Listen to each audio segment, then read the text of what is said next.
Тутунот е со добар квалитет, но родот нема да ги задоволи потребите на откупувачите. Годинава се очекува берба на околу 18 до 19.000 тони, што е приближно исто ниво како лани.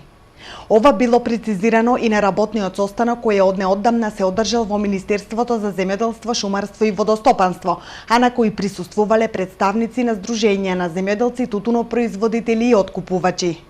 Во Струмичкиот регион пак годинашното производство се очекува да тежи околу 1900 тони тутун. Бројката на производители се намалува.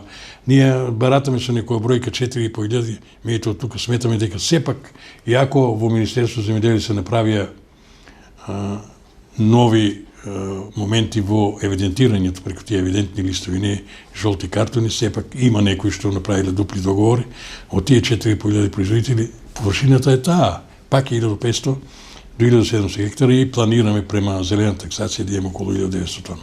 Што е катастрофално малку во однос на потенцијалите што ги имаше и ги има Струмица. Ние сме имале 5000 тона, а стандардно производство околу 3500. Еве сега паднавме до 2000 тона.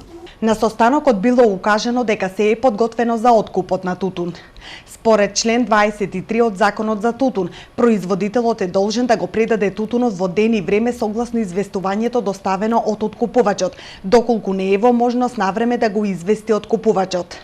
Секој откупувач пак согласно постоечката законска регулатива е должен на дневна основа да ги внесува податоците за откупот во електронскиот систем за евиденција на тутун на Министерството за земјоделство. Според законот, последниот рок за почеток на откупот е 15 декември, но според најавите, годинава тој ќе почне многу порано.